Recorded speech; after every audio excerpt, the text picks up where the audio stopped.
ठीक है, तो आज हमको देखना है मिनिमम कॉस्ट सर्विस रेट। तो जो कोई भी किसी भी टाइप का अगर आपको क्यूइंग सिस्टम दिखेगा तो उसमें दो टाइप की कॉस्ट होती है। दोनों जो कॉस्ट है वो कुछ अपोजिट नेचर की होती है। मतलब जिसमें एक रहेगा आपके पास कॉस्ट ऑफ वेटिंग, दूसरा रहेगा cost of providing the service. Cost of waiting का मतलब ये होता है कि अगर आपने अप्रोप्रिएट फैसिलिटीज वहाँ प्रोवाइड नहीं की है, नंबर ऑफ सर्वर्स जितने चाहिए थे या जो नंबर ऑफ सर्विस प्रोवाइडर्स अगर आपको चाहिए थे, तो जितने भी चाहिए आपने उतना प्रॉपर अमाउंट में वहाँ पर अगर चीजें अवेलेबल नहीं कराई है, तो आपके जो कस्टमर होते हैं वो वेटिंग कंडीशन में होते हैं। कई बार ये होता है कि वो वेट कर कर के बोर हो जाते हैं और आपकी जो क्यू सिस्टम है या जो आपका सर्विस सिस्टम है उसको छोड़कर चले जाते हैं, तो उसके कारण आपको कुछ लॉस होता है जिसे हम बोलते हैं कॉस्ट ऑफ वेटिंग। जिस मतलब वेटिंग के कारण आपको क्या क्या कॉस्ट लग रही है। एक होता है cost of providing the service. अब आप ये चाह रहे हैं कि आपके कस्टमर ज्यादा परेशान ना हो, उन्हें सही टाइम पर सर्विसेज मिल पाए और सही समय पे सर्विसेज मिल पाए, तो उसके लिए आपको क्या करना पड़ता है, सर्विस फैसिलिटीज जो है उनको इम्प्रूव करना पड़ता है, उनको बढ़ाना पड़ता है। और इसी को हम बोलते हैं cost of providing the service. Service provide करने के लिए हमें जो भी कॉस्ट वहां पर बियर करना पड़ता है। आप जो भी मशीनरी इंस्टॉल कर रहे हैं उस सर्विस को देने के लिए, जो वर्कर उस मशीन को ऑपरेट करने के लिए लगा रहे हैं, उस वर्कर की फैसिलिटीज के लिए आप जो भी अरेंजमेंट करते हैं, वो सारा जो होता है वो कहलाता है cost of providing the service. उसी प्रकार से जो कस्टमर लगा उसको जो भी आप फैसिलिटीज प्रोवाइड करना चाह रहे हैं, कस्टमर को लाइन में लगे रहने पर वेट ज्यादा महसूस ना हो, उसके लिए भी आप कुछ सर्विसेज प्रोवाइड करते हैं, तो वो सब चीजें जो होती है वो कॉस्ट ऑफ वेटिंग में आ जाता है। इसका सिंपल सा डेली लाइफ एग्जांपल अगर आप लें, तो आप किसी बार्बर शॉप में जाते हैं तो आपका नंबर जब तक आता है तब तक वहां पर कुछ इस टाइप का अरेंजमेंट होता है कि अलग अलग बहुत सारे न्यूज़पेपर्स रहते हैं या कुछ मैगजीन्स होती है, जिसको कि हम पढ़ करके मैगजीन्स को पढ़ के ये देख सकते हैं कि कितना, मतलब मैगजीन को पढ़कर हम वहां पर एक तरीके से टाइम पास कर सकते हैं। तो इस तरीके से अलग अलग अरेंजमेंट्स वहाँ किए जाते हैं ताकि जो भी कस्टमर है वो किसी भी तरीके से बोर ना हो। ठीक है, और फिर इसमें जो इम्पोर्टेंट चीज है, जो वेटिंग कॉस्ट की अगर बात करें उसमें जनरली क्या चीजें इंक्लूड की जाती है, वेटिंग कॉस्ट में क्या क्या चीजें हम और देख सकते हैं, तो ये होता है द कॉस्ट ऑफ लॉस्ट, या लास्ट लिख दिया, एक्चुअल में ये है cost of lost of business, lost of business because people go somewhere else.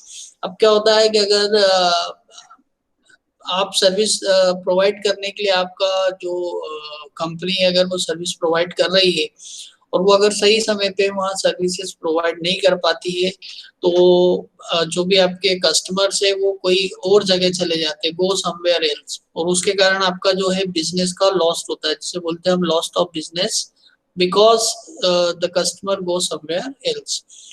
Sometimes the customer leave without waiting for service. अब वो कस्टमर इंटर कर रहा है और इंटर करता है, उसे देखता है कि यहाँ पर तो ऑलरेडी काफी क्यू बना हुआ है, काफी कस्टमर अपने काफी सारे कस्टमर वेटिंग में हैं, तब वो क्या करते हैं, उस कस्टमर उस क्यू को ज्वाइन ही नहीं करते और वहां से लीव कर जाते हैं विदाउट टेकिंग एनी सर्विस। और समटाइम्स ये भी होता है they do not come again, वो आगे आते भी नहीं, कई बार आपके पास फिर से वो आएंगे भी नहीं सर्विस लेने के लिए। तो ये चीजें होती है जिससे जिसको क्या हम वेटिंग टाइम कॉस्ट की कैटेगरी में डालते हैं। इसके अलावा the cost of idle equipment, अगर आपकी मशीनरी खराब हो गई, मशीनरी खराब नहीं भी हुई तो कई बार ये हो जाता है कि आपने जो सर्विस फैसिलिटी लगा रखी है उतने कस्टमर ही आपके पास नहीं आ रहे, तो आपके जो इक्विपमेंट है या मशीनरीज है या जो पर्सन जो सर्विस को प्रोवाइड करने के लिए आपने वहाँ अपॉइंट किए थे, वो सभी जो है वो आइडल सिचुएशन में आ जाते हैं, और उनके आइडल होने के कारण भी कंपनी को कुछ लॉसेस बेयर करना पड़ते हैं। An employ is to be paid while queuing at a tool crib, अगर टूल क्राइब पे क्यू बना हुआ है और उसके लिए आपने एम्प्लॉय अपॉइंट किया है, लेकिन अगर वहां पर ऐसी कोई सिचुएशन ही नहीं आ रही, वहां की वो फॉर्मेशन अगर हो ही नहीं रहा है, तो वो एम्प्लॉय जो होता है वो फ्री रहता है, वो आइडल रहता है और उस कंडीशन में उसको काफी लॉस और उसको आपको पे करना पड़ता है, जिससे कि इंडस्ट्री को, कंपनी को जो है लॉसेस होते हैं।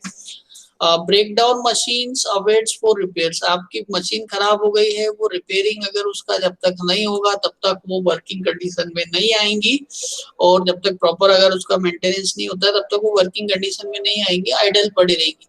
तो इस तरीके से जो है ये सारे जो लॉसेस होते हैं वो वेटिंग टाइम कॉस्ट में हम कंसीडर करते हैं इनको। वेटिंग के कारण ये सारी सिचुएशंस प्रोड्यूस होती है।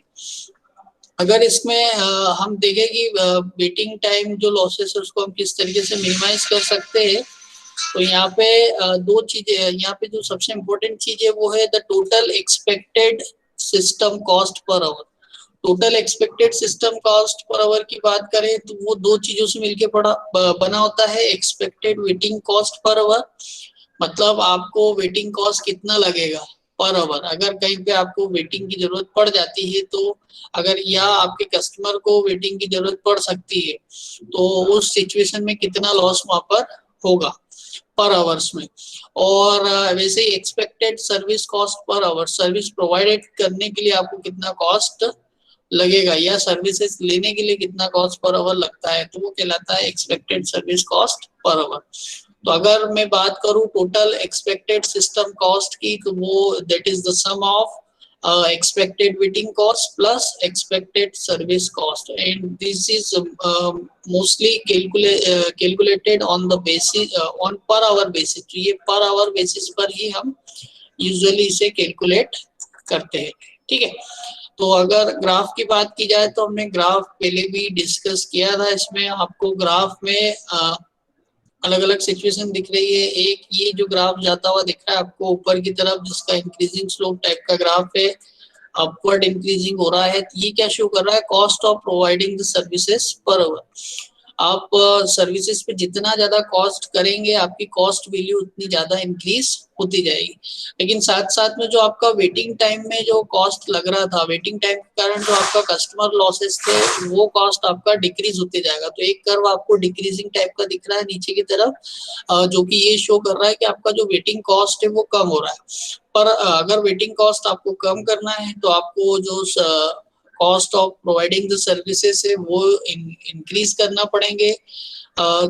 लेकिन हमें जो एक्चुअल कंडीशन चाहिए वो हमें ऑप्टिमम चाहिए कि ये दोनों कॉस्ट जो है वो बैलेंस होना चाहिए, वो ऑप्टिमम होना चाहिए, ना जरूरत से ज्यादा होना चाहिए ना जरूरत से कम होना चाहिए। दैट मीन्स आपको ना तो जरूरत से ज्यादा सर्विसेज प्रोवाइड करना है, ना जरूरत से कम सर्विसेज वहाँ पे प्रोवाइड करना है। ठीक है, तो इस तरीके से जब हम इसका बैलेंस देखते हैं तो ये दोनों लाइनें जहाँ पे, दोनों कर्व जहाँ क्रॉस होते हैं, वो हमारा एक्चुअल लेवल ऑफ सर्विस होना चाहिए और उस कंडीशन में हमें एक्चुअल कॉस्ट देखना चाहिए। तो एक ऊपर एक और कर्व आपको दिख रहा है जो कि टोटल एक्सपेक्टेड कॉस्ट का कर्व है, और ये ऑप्टिमम कंडीशन के केस में ही ये मिनिमम होगा। तो हम ये इस कर्व से ये समझ सकते हैं कि जब total cost of waiting the customer is become equal to total cost of providing the service, in that case the total expected cost is minimum and this is the optimum situation, and in this situation the level of service is optimum। तो इस condition में जो level of service रहेगा वो आपको optimum रहेगा, और आप इसके थ्रू पता कर सकते हैं कि कितने सर्विस हमें वहाँ पे प्रोवाइड करना चाहिए।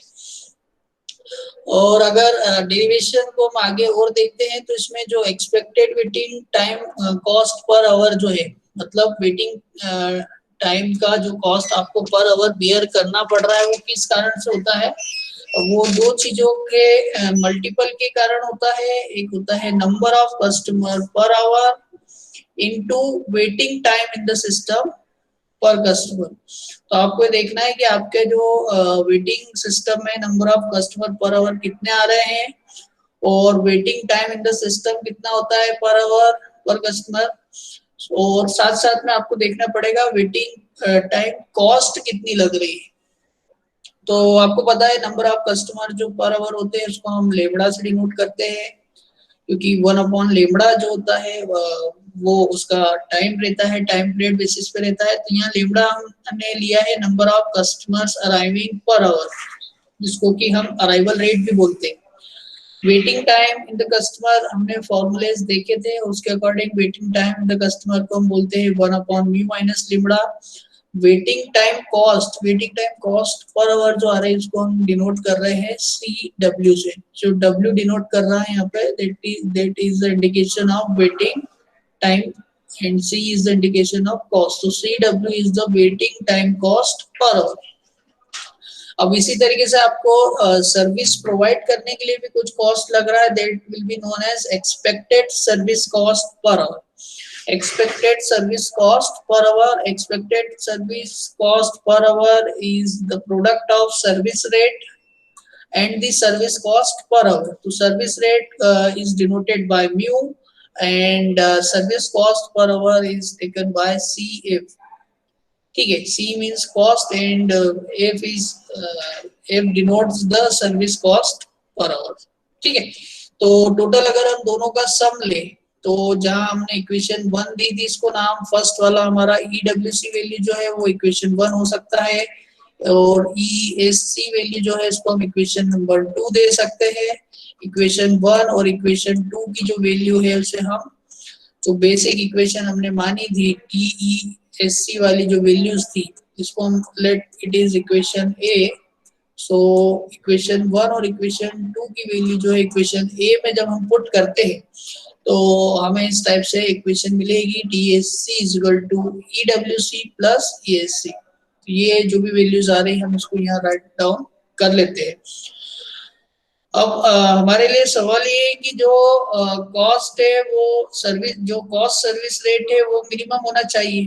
तो यहाँ पर जो सर्विस का फैक्टर है, जो सर्विस रेट है वो हमारा म्यू है और वेरिएबल भी है, क्योंकि service rate time to time change हो सकता है। तो यहाँ पर हमें इस टोटल एक्सपेक्टेड सर्विस कॉस्ट को मिनिमाइज करना पड़ेगा और इसको मिनिमाइज कर रहे हैं हम वेरिएबल म्यू के रिस्पेक्ट में। तो इसे हमें डिफरेंशिएट करना पड़ेगा, म्यू के रिस्पेक्ट में डिफरेंशिएट करना पड़ेगा। तो जो भी इक्वेशन हमें दी है उसको हमें म्यू के रिस्पेक्ट में डिफरेंशिएट करना है। तो अगर इसी इक्वेशन को हम थोड़ा सा और सॉल्व करके लिखे, जो TSC की हमें इक्वेशन मिली है, तो इसको हम ऐसे लिख सकते हैं lambda into CW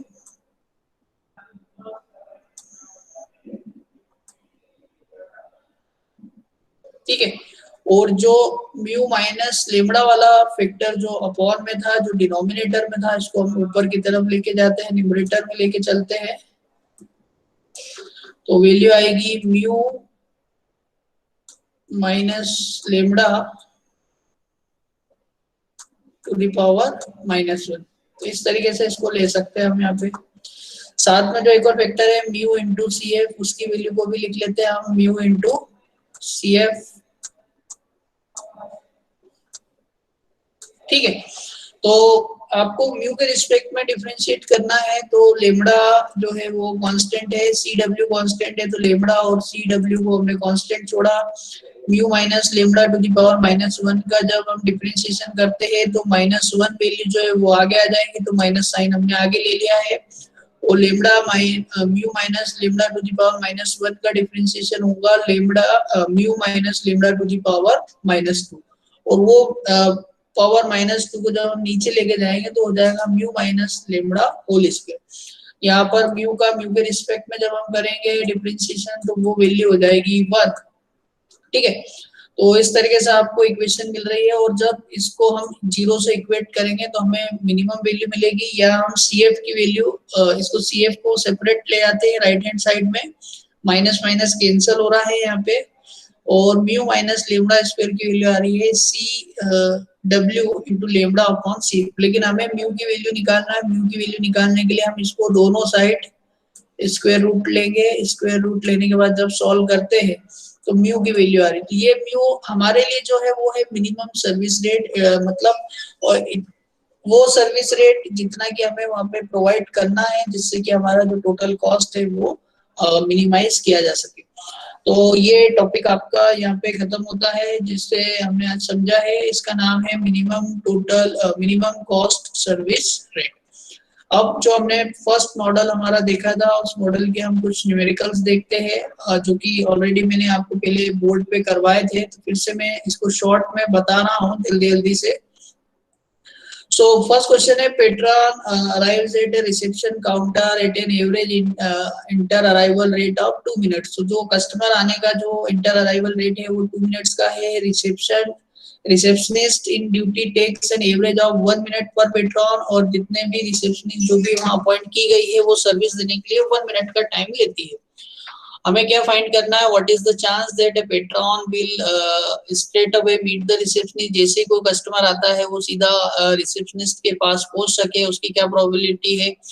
for what portion of the time receptionist is busy, कितने समय तक रिसेप्शनिस्ट जो है वो बिजी रहेगी। What is the average queue length, उस क्यू में लेंथ कितनी होगी, कितने कस्टमर वहां पे लाइन में लगे होंगे।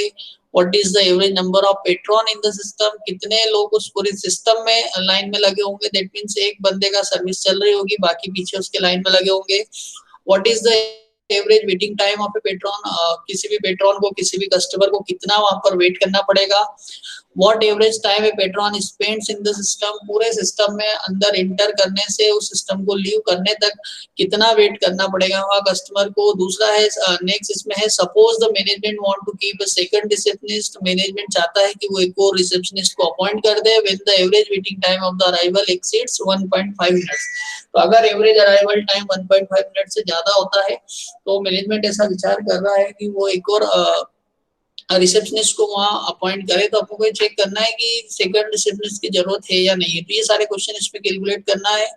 सबसे बेसिक चीज आती है हमें लेमड़ा, जिसे कि हम अराइवल रेट बोलते हैं, और म्यू जो कि सर्विस रेट होता है, इसकी वैल्यू कैलकुलेट करने के लिए। तो मोस्टली जो तरीका होता है कि अगर इनको हम पर आवर बेसिस पे करें तो काफी इजी हो जाता है। तो यहाँ पर हमको मिला है कि हर जो कस्टमर का अराइवल रेट है वो है 2 मिनट्स। तो 2 मिनट से, तो अगर इसको हम आवर बेसिस पे लिखेंगे तो वो हो जाएगा 60/2, that means 30 customers per hour. तो जो अराइवल रेट है वो कस्टमर का हो रहा है 30 कस्टमर्स पर आवर। सिमिलरली जो रिसेप्शनिस्ट है उसका सर्विस प्रोवाइडिंग रेट है 1 मिनट का। तो 1 मिनट में, 1 मिनट में वो 1 कस्टमर को सर्विस प्रोवाइड कर सकती है, इसलिए टोटल 60 मिनट्स में कितने कस्टमर को सर्विस प्रोवाइड करेगी, that will B 60 customers per hour. ठीक है। अब इसके बाद आपको सीधे सीधे ये कैलकुलेट करना है जो जो कंडीशंस आपको दी है। तो probability that there is no one in the system, अगर सीधे स्ट्रेट अवे आपको उस रिसेप्शनिस्ट से मिलना है तो आपको देखना पड़ेगा कि सिस्टम में वहां पर कोई भी बंदा नहीं हो। तो सिस्टम में nobody is in the system, इसकी जो प्रोबेबिलिटी होती है उसे हम लिखते हैं 1 minus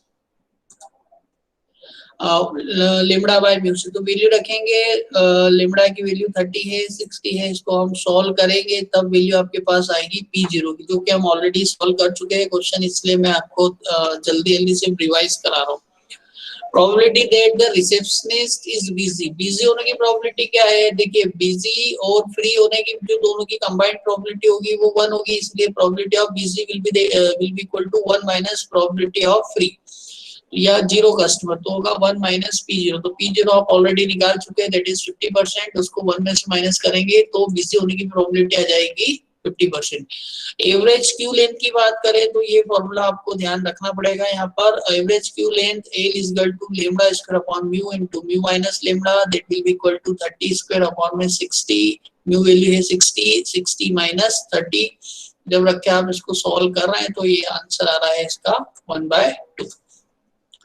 average number of patron in the system पूछा है, तो सेम फॉर्मूला जो आपने क्यू के लिए यूज किया था उसको अगर आप लेमड़ा से लेमड़ा बाय म्यू से डिवाइड करते हैं तो आपको लेंथ ऑफ सिस्टम वाला फॉर्मूला मिलता है, लेमड़ा अपॉन में म्यू माइनस लेमड़ा। तो lambda upon mu minus lambda, इस फॉर्मूले का अगर आप यूज करते हैं और वैल्यू रखते हैं तो आपको लेंथ ऑफ सिस्टम पता चल जाएगा कि उस सिस्टम में कितने कस्टमर है। सिस्टम में कस्टमर का मतलब ये होता है कि एक कस्टमर, मान लीजिए यहाँ पे आपका सर्वर है, यहाँ पे आपका सर्विस काउंटर लगा हुआ है, एक बंदा अगर वहाँ लाइन में है, अगर उसकी सर्विस चल रही है और उसके पीछे लगे हुए जितने भी है वो सब कहलाते हैं number of customers in the Q.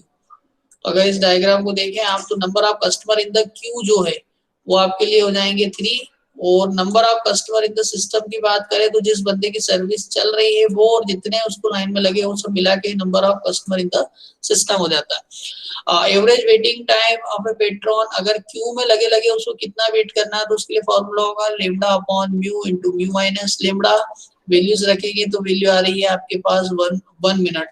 और वैसे ही आपको इसमें कैलकुलेट करना पड़ेगा average time petrol spend in the system, system में कितना टाइम स्पेंड करेगा, सिस्टम में टाइम स्पेंड करेगा दैट मींस जब आप गेट ओपन करके इंटर करते हैं सिस्टम में, सर्विस लेते हैं और वहां से गेट खोल के बाहर जाते हैं, उतना जो पूरा टाइम आपका सर्विस मिलने तक का जो टाइम होता है that is the waiting time in the system, और वो होता है 1/म्यू माइनस लेमडा के इक्वल, वो टोटल टाइम आपको आ रहा है 2 मिनट्स का। एक और इसमें क्वेश्चन पूछा है average inter arrival time to justify second receptionist, अगर आपको वहां सेकंड रिसेप्शनिस्ट अपॉइंट करना है तो उस केस में आपको इंटर अराइवल टाइम दिया है 1.5 मिनट का। तो वेटिंग टाइम उस केस में क्या हो जाएगा, एवरेज वेटिंग टाइम हमारे लिए हो जाएगा 1.5 मिनट्स का, और जो लेमडा वैल्यू है आपको ये फाइंड आउट करना है कि अराइवल रेट कितना होगा यहाँ पे। तो वेटिंग टाइम आपको 1.5 मिनट दिया है, मिनट्स में दिया है तो उसको आवर्स में कन्वर्ट करने के लिए हम 60 से डिवाइड कर लेंगे। म्यू की वैल्यू आपको पुरानी ही लेना है क्योंकि आपने सर्विस रेट चेंज नहीं किया है, सर्विस रेट पिछले केस में भी 60 कस्टमर पर आवर था तो अभी भी हम यहाँ रखेंगे, और अराइवल रेट पता कर लेंगे तो अराइवल रेट होगा 36 आवर्स। तो अगर अराइवल रेट 36 आवर्स आ रहा है, या अगर हम इंटर अराइवल टाइम निकाले तो टाइम निकालने के लिए हमें इसको इन्वर्स करना पड़ेगा, that will B 60/36 minute, so 1.67 minute. तो अगर आपका इंटर अराइवल रेट 1.67 मिनट्स हो जाता है तब वहां पर आपको सेकंड रिसेप्शनिस्ट जो है वो अपॉइंट करने की जरूरत पड़ेगी। सेकंड क्वेश्चन है customers arrives at one person barber shop according to Poisson process, arrival rate जो है वो पॉइजन डिस्ट्रीब्यूशन को फॉलो कर रहा है with A mean inter arrival time of 20 minutes. तो मीन इंटर अराइवल टाइम है वो 20 मिनट्स का है, तो अराइवल टाइम निकालने के लिए 1/20 करना पड़ेगा हमें यहाँ पे, ठीक है। और customer spends N average of 15 minutes in the barber chair, तो जो सर्विस टाइम वहाँ पे लग रहा है 15 मिनट्स का लग रहा है, तो सर्विस रेट जो हो जाएगा वो निकालने के लिए आपको 1/15 करना पड़ेगा। जब भी आपको रेट कर निकालना हो तो टाइम का इनवर्स आपको वहां पर करना पड़ता है। क्या होगा, what is the probability that a new arrival need not wait for the barber to be free, barber के फ्री होने के लिए आपको वेट करना पड़ेगा, कितनी उसकी क्या प्रोबेबिलिटी है। What is the expected number of customer in the barber shop, उस बार्बर शॉप में एक्सपेक्टेड नंबर ऑफ कस्टमर कितने होंगे ये निकालना है। How much time can a customer expect to wait for his turn, अपनी टर्न आने के लिए कितना उसको वेट करना पड़ेगा। तो ये सारी चीजें जो है ये आपको कैलकुलेट करना है, तो हम देखते जाते हैं 1 बाय 1। सबसे पहले तो अराइवल रेट हमें देखना है, तो अराइवल रेट कितना दिया है, that is mean inter arrival time दिया है आपको, तो टाइम निकालना है और रेट पता करना है। तो अराइवल टाइम जो होता है उसको 1/लेमडा से डिनोट करते हैं हम। सो अराइवल रेट जो हो जाएगा वो हो जाएगा 1 वो, और वो होता है लेमडा। तो लेमडा वैल्यू निकालने के लिए जो भी वैल्यू आपको दी है मिनट में उसको इन्वर्स कर लीजिए 1/20, और उसमें 60 का मल्टीप्लाई जब करते हैं तो वो आवर्स में आ जाता है। तो अराइवल रेट आपको मिल रहा है 3 आवर्स, ठीक है। सिमिलरली सर्विस रेट आपको जो सर्विस टाइम दिया गया था वो सर्विस टाइम है वो 15 मिनट्स का टाइम है, और अगर उसको हम कैलकुलेट करेंगे दैट विल बी 1/15, और अगर 60 से मल्टीप्लाई करते हैं तो वो हो जाएगा नंबर ऑफ आवर्स में, तो 60/15 करके ये हो जाएगा 4 कस्टमर्स पर आवर। तो ये वैल्यू आपने ये अभी आपने लेमडा और म्यू वैल्यूज को कैलकुलेट कर लिया। अब आपको निकालना है probability that an new arrival need not to wait for the barber. तो जैसे ही कोई नया कस्टमर आ रहा है उसको बार्बर का इंतजार नहीं करना पड़े, इसका मतलब है कि आपको बार्बर वहां पर फ्री मिल जाए। तो बार्बर फ्री मिलेगा उसकी क्या प्रोबेबिलिटी होती है, that probability is 1 minus lambda by mu. Lambda value है आपके पास, म्यू वैल्यू है, जब आप वैल्यू पुट कर रहे हैं तो ये जो वैल्यूज आ रही है दैट इज 0.25, मतलब 25% चांसेस ऐसे है कि आप जब उस बार्बर शॉप में जाएंगे तो वो बार्बर आपको फ्री मिल जाएगा।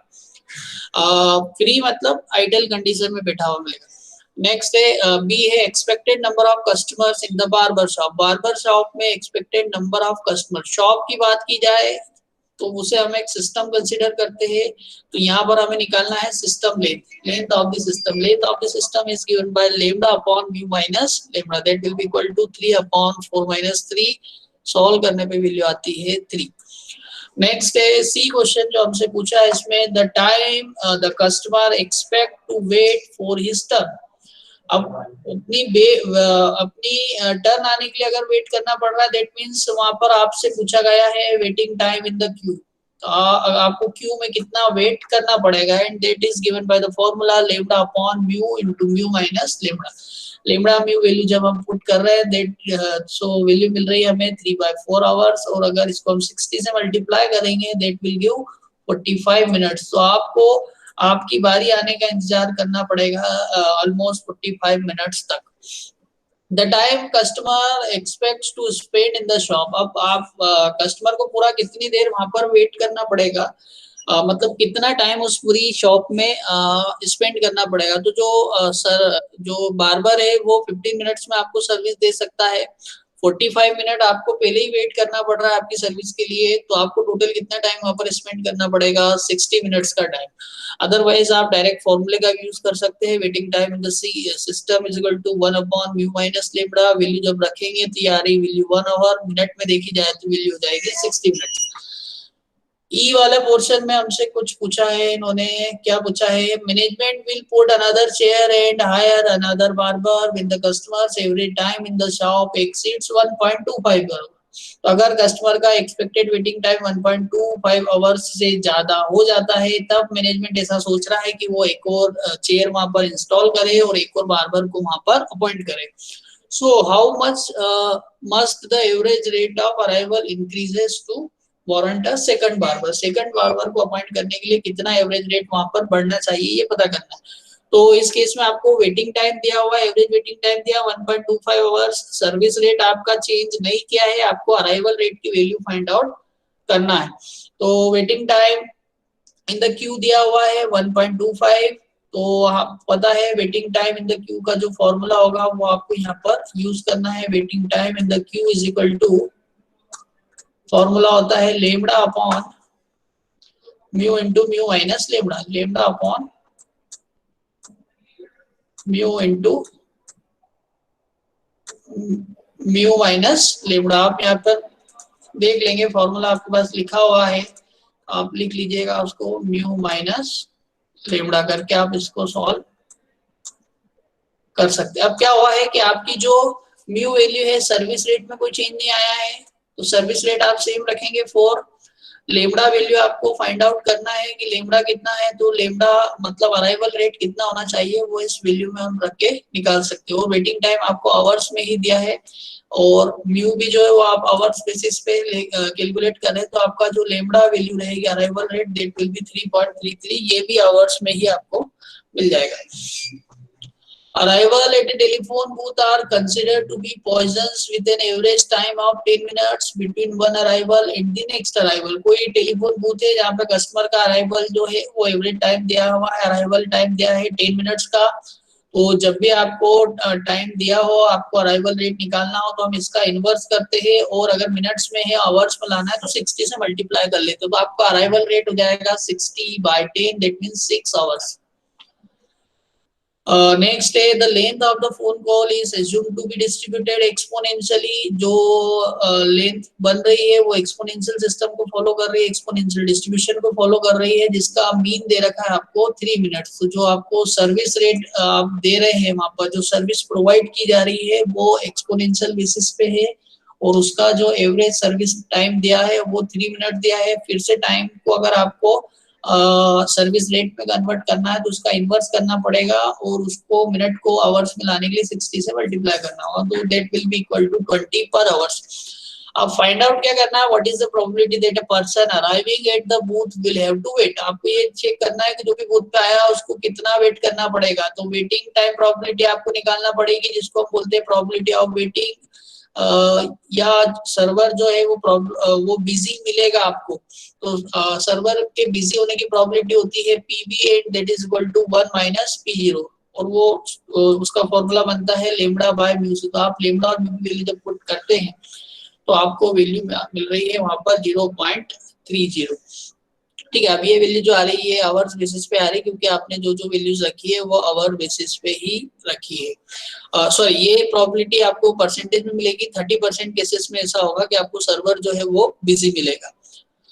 नेक्स्ट सेकंड क्वेश्चन जो पूछा, what is the average length of the queue that is form time to time. ये एक इंपॉर्टेंट क्वेश्चन है। यहाँ पर टाइम टू टाइम जो लेंथ ऑफ क्यू बन रही है उसकी एवरेज लेंथ कितनी होगी, तो ये फॉर्मूला आपको देखना पड़ेगा। Average length of the queue form time to time, तो उसके लिए फॉर्मूला होता है mu upon mu minus lambda. ये काफी इंपॉर्टेंट फॉर्मूला है, आप इसको नोट डाउन कर लीजिएगा। ठीक है, तो ये सारी वैल्यूज रखने पे आपको length of the queue time to time जो बनती हुई दिख रही, मतलब time to time that means customer आ रहे हैं, सर्विस ले रहे हैं, जा रहे हैं, तो ये एक आपको किसी भी टाइम पे अगर आप देखेंगे तो 1.43 कस्टमर आपको वहां पर दिख सकते हैं। नेक्स्ट निकालना है थर्ड, इसमें आपको पता करना है the telephone company will install a second booth when convinced that an arrival would have to wait at least 3 minute. जो भी बंदा आ रहा है उसको कम से कम 3 मिनट अगर वेट करना पड़ रहा है, मतलब आपको वेटिंग टाइम दिया हुआ है यहाँ पर 3 मिनट, और अगर वेटिंग टाइम 3 मिनट होता है तब कंपनी जो है वो एक और बूथ इंस्टॉल करने के बारे में सोच रही है। By how much must flow of the arrival, तो आपको ये पता करना है कि अराइवल रेट कितना होना चाहिए कि दूसरा जो बूथ है वो हम इंस्टॉल कर सके। तो ये क्वेश्चन जो क्वेश्चन नंबर 2 हमने पढ़ा था सिमिलर है। आपको फिर से वेटिंग टाइम दिया हुआ है, सर्विस रेट जो है उसमें कोई चेंज नहीं आया है, आपको अराइवल रेट की वैल्यू फाइंड आउट करना है। तो वेटिंग टाइम आपको 3 मिनट्स का दिया है, तो उसको हम कन्वर्ट कर लेते हैं मिनट्स में, तो वो हो जाएगा, सॉरी उसको हम कन्वर्ट कर लेते हैं आवर्स में, तो वो हो जाएगा 3/60। आपको नए अराइवल रेट पता करना है, तो उसको आपने नाम दे दिया लेमडा 1, और म्यू की वैल्यू चेंज नहीं हुई है तो that value will be same. आपको waiting time in the queue का फॉर्मूला यूज करना है, लेमडा रेट निकालना है।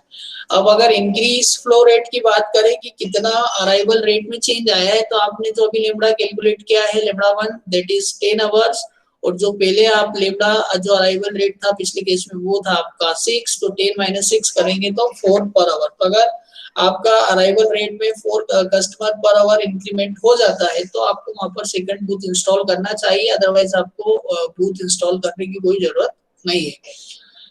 ABC company has one hop grinding machine. कोई एबीसी कंपनी है जिसके पास एक हॉप ग्राइंडिंग मशीन है। The hops needing the grindings are sent from company's tool crib to the machine which is operated one shift per day of 8 hours duration। तो कोई company है जो कि जहाँ पे शिफ्ट में जो काम होता है 8 आवर्स पर डे में काम होता है, और वन हॉप ग्राइंडिंग मशीन है उनके पास, और जो हॉप्स होते हैं उनको ग्राइंडिंग करने की जरूरत आपको रेगुलर पड़ रही है। ठीक है, it takes on the average half an hour to grind regrind the hob. उस हॉप को रीग्राइंड करने में आधे घंटे का टाइम लगता है। The arrival of the hop is random with an average of 8 hops per shift। और जो इनका अराइवल है वो रेंडम है, और हर घंटे में अराइवल इनका होता है 8 हॉप का पर शिफ्ट में। तो अगर एक शिफ्ट को हम 8 आवर्स की मान रहे हैं, क्वेश्चन में जो दिया हुआ है उसके हिसाब से जो अराइवल रेट है वो भी है 8 हॉप्स पर आवर या पर शिफ्ट। ठीक है, तो तो पर शिफ्ट में वहां पर कितने हॉप्स रीग्राइंडिंग के लिए आ रहे हैं 8, तो इसका जो अराइवल रेट हो जाएगा वो हो जाएगा 8 हॉप्स पर शिफ्ट, 8 हॉप्स पर शिफ्ट। सिमिलरली जो उनका सर्विस रेट है या जो रीग्राइंडिंग रेट दे रखा है वो हमको दिया है हाफ आवर, तो हाफ आवर को अगर हम लिखें तो that will be equal to 8। अगर अराइवल रेट जो है वो टाइम में दिया है, हाफ एन आवर दिया है, मतलब 30 मिनट्स दिया है, तो 30 मिनट्स को हम पहले तो लिखेंगे 1/30, क्योंकि हमें रेट पता करना है, तो टाइम को रेट में कन्वर्ट करने के लिए हम इन्वर्स करते हैं, तो 1/30 हो जाएगा। इसको जब हम आवर्स में कन्वर्ट करेंगे तो आपको 60 से मल्टीप्लाई करना पड़ेगा, और टोटल जो शिफ्ट लग रही है वो 8 आवर्स की है, फिर आपको 8 से मल्टीप्लाई लेना पड़ेगा, तो ये जो ओवरऑल वैल्यू हो जाएगी 16 पर शिफ्ट। दूसरा तरीका आप ये भी निकाल सकते हैं कि अगर एक बार सर्विस देने में आधे घंटे का टाइम लग रहा है, तो टोटल शिफ्ट अगर 8 आवर्स की है, तो आप उसमें टोटल 16 टाइम्स आप रीग्राइंडिंग कर सकते हैं। अब क्या पूछा आपसे, calculate the percentage utilisation of the hob regrinding machine. तो जो हॉप रीग्राइंडिंग मशीन है उसका आप कितना परसेंट यूटिलाइजेशन कर पा रहे हैं। तो परसेंटेज यूटिलाइजेशन निकालने के लिए आपको निकालना पड़ता है, रेशियो लेना पड़ता है अराइवल रेट और सर्विस रेट का। तो अराइवल रेट जो होता है उसको डिनोट करते हैं लेमडा से। आपने इसके लिए एक फैक्टर पढ़ा है mu, utilisation factor mu, sorry rho, utilisation factor rho is equal to lambda by mu. इससे आपको ये पता चलता है कि आपका जो सर्वर है उसका कितना यूटिलाइजेशन यहाँ पर हो रहा है। तो आप लेमडा और म्यू वैल्यूज का जो रेशियो है उसे ले लीजिए, लेमडा बाय म्यू करके आप जब देखेंगे तो वैल्यू आ रही है 0.5, और अगर परसेंटेज में निकालना तो 100 से मल्टीप्लाई करेंगे that will be equal to 100%, 50%। तो आपको यहाँ पर ये पता चल रहा है कि उस मशीन का यूटिलाइजेशन जो है वो है 50%। नेक्स्ट है what is the average time for the hob to be in the regrinding section.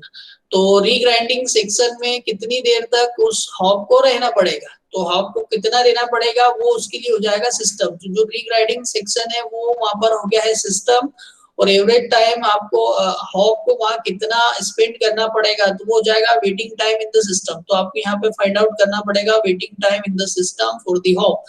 तो वो वैल्यू होती है 1 माइनस लेमडा के इक्वल। इसको जब हम सॉल्व कर रहे हैं, और ये जो भी कैलकुलेशन कर रहे हैं आप पर शिफ्ट बेसिस पे कर रहे हैं, जब आवर बेसिस पे देखेंगे तो आपको 8 से मल्टीप्लाई करना पड़ेगा, तो वैल्यू आ जाएगी 1 आवर।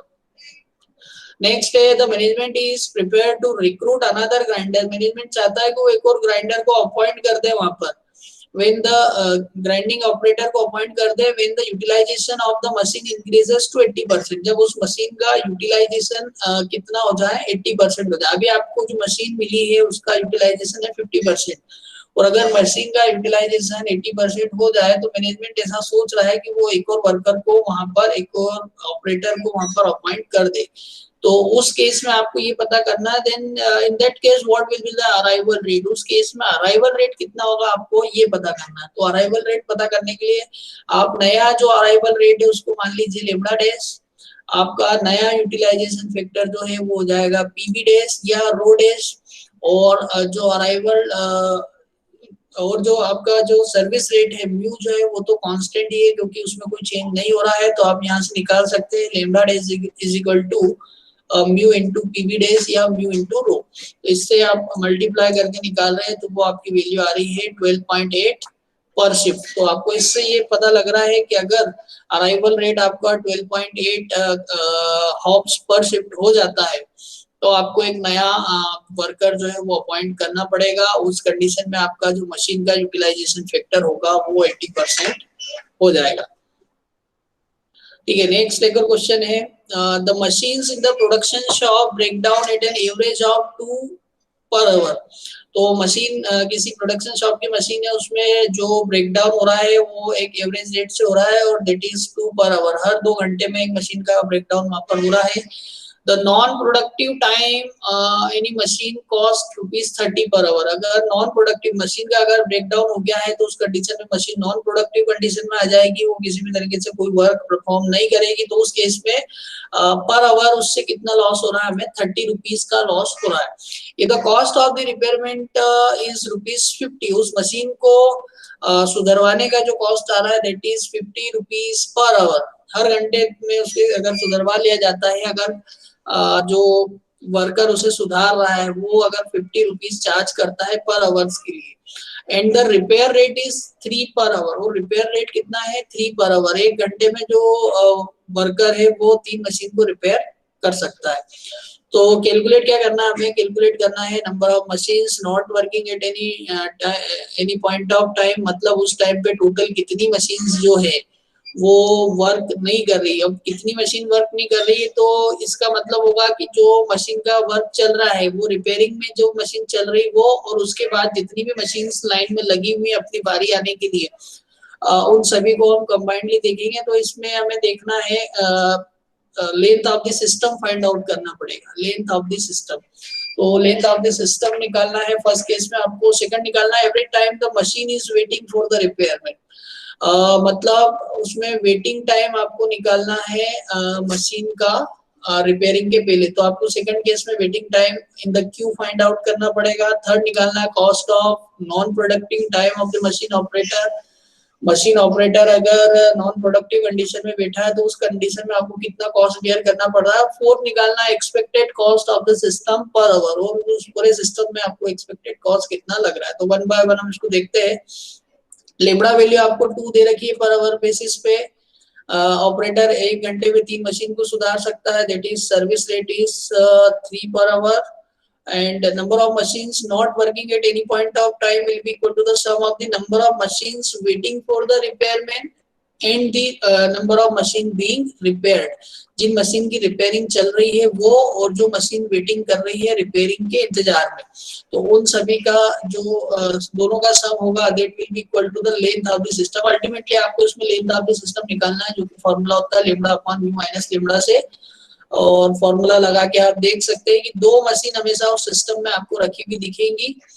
अब आपको निकालना, नेक्स्ट निकालना average time machine is waiting for the repairman. Machine repairing के इंतजार करने में कितना टाइम स्पेंड करती है तो उसको बोलेंगे waiting time in the Q, और फॉर्मूला होता है lambda upon mu into mu minus lambda. 2 upon 3 into 3 minus 2 करेंगे तो 2/3 आवर्स का आपको वेट करना पड़ेगा, उस मशीन को वेट करना पड़ेगा वहां अपनी बारी आने के लिए। एक और चीज पूछे, cost of non productive time of the machine per hour. अगर वो मशीन 1 घंटे तक नॉन ऑपरेटिव कंडीशन में, नॉन प्रोडक्टिव कंडीशन में रहती है तो उस कंडीशन में कितना कॉस्ट लगेगा। तो उसमें जो कॉस्ट लगेगा, एक तो पहले आपको चेक करना पड़ेगा कि कितनी मशीन ऐसी है जो कि नॉट वर्किंग कंडीशन में है। तो जितना भी आपने लेंथ ऑफ द सिस्टम निकाला है उतनी मशीन जो होंगी वो नॉन वर्किंग कंडीशन में होंगी, और उन मशीन में पर आवर में कितना लॉस हो रहा है तो उसको हम बोलते हैं मशीन आवर रेट। तो आपको निकालना पड़ेगा यहाँ पे length of the system into machine hour rate, machine hour rate, इससे मल्टीप्लाई करना पड़ेगा। तो दोनों का जब आप मल्टीप्लाई करते हैं तो ये वैल्यू आप ऑलरेडी कैलकुलेट कर चुके हैं। लेंथ ऑफ द सिस्टम जो कि 2 था, और एक बार में कितना खर्च हो रहा है, 1 घंटे में कितना खर्च हो रहा है, 30 रुपीज का हो रहा है। तो 2 इंटू 30 करेंगे तो वैल्यू आ जाएगी आपके पास 60 rupees. Expected cost of the machine system निकालते हैं तो वो होता है waiting cost plus cost of service. तो अभी वेटिंग कॉस्ट आपने निकाल ही लिया है, वेटिंग कॉस्ट कितना आ रहा है, 60 रुपीज का आ रहा है, और जो सर्विस कॉस्ट है, जो भी वर्कर उसको रिपेयर करके देगा उसे आपको 50 रुपीज पे करना पड़ेंगे। तो टोटल कितना कॉस्ट लग गया वहां पर, 60 प्लस 50 110। तो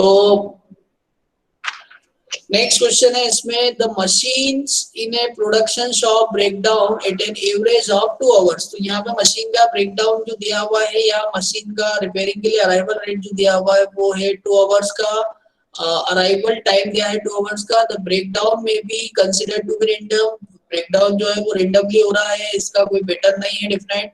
the non productive time of any machine cost ₹10 पर आवर। जो नॉन प्रोडक्टिव टाइम है मशीन का वो है 10 पर आवर, जो कि पिछले के क्वेश्चन में था, लगभग वैसा ही क्वेश्चन है।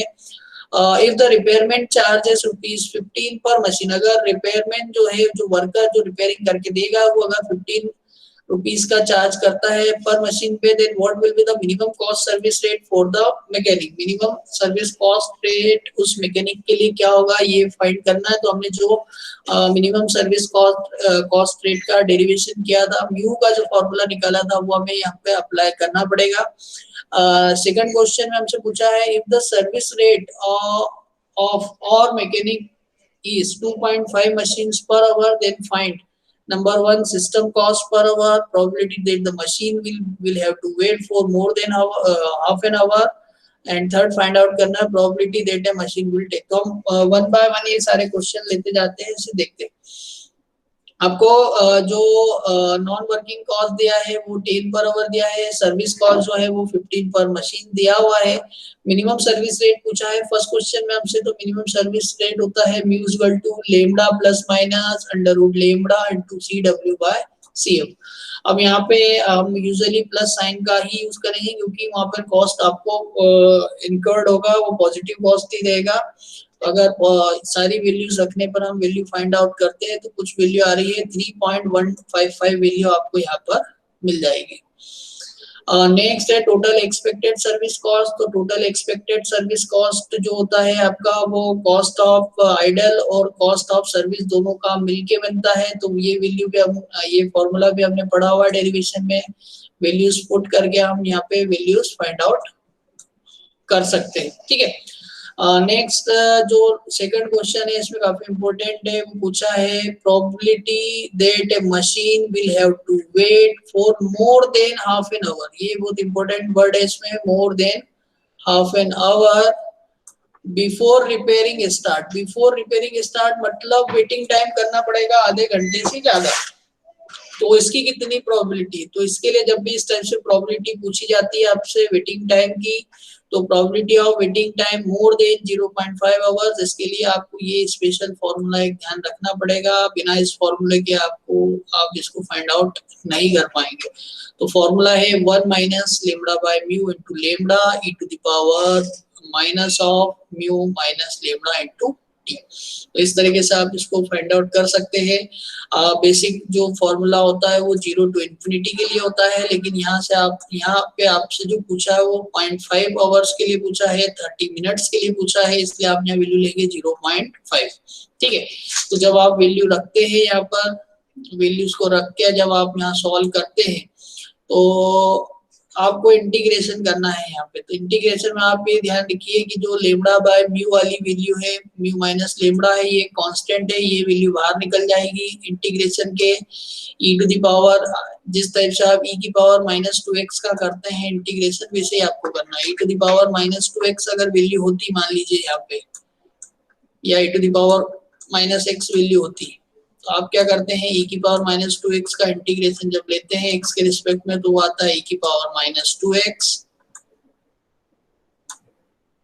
और अपॉन में जो ये फैक्टर ऊपर जो 2 है x का जो कोएफिशिएंट होता है उससे आप डिवाइड करते हैं। सिमिलरली आपको जब यहाँ पे इंटीग्रेशन करना है तो e to the power minus of mu minus lambda t का इंटीग्रेशन आएगा e to the power minus of mu minus lambda t, और जो फैक्टर है minus mu minus lambda t वो नीचे अपॉन में आ जाएगा। तो वो वैल्यू इस टाइप से आप रखेंगे। इसके बाद आपको लिमिट लेना है, upper limit minus lower limit करना है। यहाँ पर अपर लिमिट इंफिनिटी है, लोअर लिमिट 0.5 है। चाहे तो आप लिमिट चेंज कर सकते हैं, आप लिमिट चेंज करेंगे तो अंदर का जो नेगेटिव साइन है वो रिमूव हो जाएगा। अपर लिमिट को लोअर लिमिट में और लोअर लिमिट को अपर लिमिट में जब चेंज करते हैं तो -1 से मल्टीप्लाई करना पड़ता है। तो जब सारी वैल्यूज आप यहाँ रख के इस इंटीग्रेशन को सॉल्व करते हैं तो वैल्यू आपको मिल रही है 0.623। तो मतलब प्रोबेबिलिटी यहाँ पे हो जाएगी 62.3%। 62.3% केसेस में ऐसा होगा कि जो मशीन आ रही है उसको आधे घंटे से ज्यादा वेट करना पड़ सकता है। अब वेट करना पड़ सकता है, क्यों में वेट करना पड़ सकता है, क्यों में मतलब अपनी बारी आने के लिए वेट करना पड़ सकता है, क्योंकि ऑलरेडी वहां पर एक मशीन का रिपेयरिंग चलता रहेगा। अब यही क्वेश्चन आपसे पूछा है कि मशीन को हाफ एन आवर वेट करना पड़ेगा, ऐसा कितने परसेंट केसेस में होगा, जब to wait the repairment and get repaired. अब इसमें साथ में वर्ड आ गया है गेट रिपेयर्ड, मतलब सर्विस भी मिल जाए उससे। तो यहाँ पर आपको देखना है waiting time for the service. ऊपर आपने कैलकुलेट किया था waiting time for the Q, probability of waiting time in the Q, और यहाँ पे आप देख रहे हैं probability of waiting time in the system. अगर आपको probability of waiting time in the system निकालना है तब फिर फॉर्मूले में थोड़ा सा चेंज आएगा। फॉर्मूला आपको फिर से मॉडिफाई करके लिखना पड़ेगा। यहाँ पे mu minus lambda into lambda by mu था, क्योंकि लेमडा बाय म्यू वाला फैक्टर यहाँ से रिमूव कर लिया है। तो ये फॉर्मूला आपको थोड़ा सा ध्यान से दोनों फॉर्मूले में डिफरेंस समझना है और वैल्यू रखना है। इसको भी इसमें भी इंटीग्रेशन वैसे ही करेंगे जैसे हमने पिछले केस में किया था। इंटीग्रेशन आपको प्रॉपर्ली आना चाहिए, एक बार आप इसको कॉपी में करके देख लीजिएगा। नेक्स्ट चौथा इसमें निकालने का बोला है probability that the number of units in the system is 2। Number of units in the system is 2, number of machines in the system is 2, मतलब नंबर ऑफ मशीन जो सिस्टम में होंगी वो 2 मशीनें होंगी पूरी सिस्टम में है, इसकी क्या प्रोबेबिलिटी। तो इसके लिए हमने पढ़ा है probability of n customers in the system, probability of n customers in the system and that is equal to lambda by mu to the power n into 1 minus lambda mu. अगर ध्यान से देखें तो ये जो फैक्टर होता है पूरा ब्रैकेट में जो लिखा हुआ है 1 माइनस लेमडा बाय म्यू, ये जो फैक्टर है, ये जो वैल्यू है, ये P0 की वैल्यू होती है, probability of 0 customers in the system. तो अगर आप Pn को लिखना चाहे तो Pn क्या होगा, P0 into lambda by mu to the power n के इक्वल होगा। तो लेमडा और म्यू की वैल्यू जब आप यहाँ पे पुट करते हैं तो आपको इसकी भी प्रोबेबिलिटी मिल रही है, दैट इज अराउंड 12.8%। ठीक है, तो आज ये लेक्चर हम यहीं पे एंड कर रहे हैं, और नेक्स्ट जो भी लेक्चर हमारा रहेगा उसमें जो बचे हुए न्यूमेरिकल्स है, कुछ न्यूमेरिकल, एक दो न्यूमेरिकल और है फर्स्ट मॉडल पे, उसके बाद हमें यहाँ से सेकंड मॉडल भी स्टार्ट करना है, मॉडल 2 एमएमसी एफसीएफएस इंफिनिटी। इस मॉडल को हम कल के लेक्चर में डिस्कस करेंगे। तो नेक्स्ट लेक्चर अब जब होगा हमारा तो उसमें हम इस चीज को देखेंगे।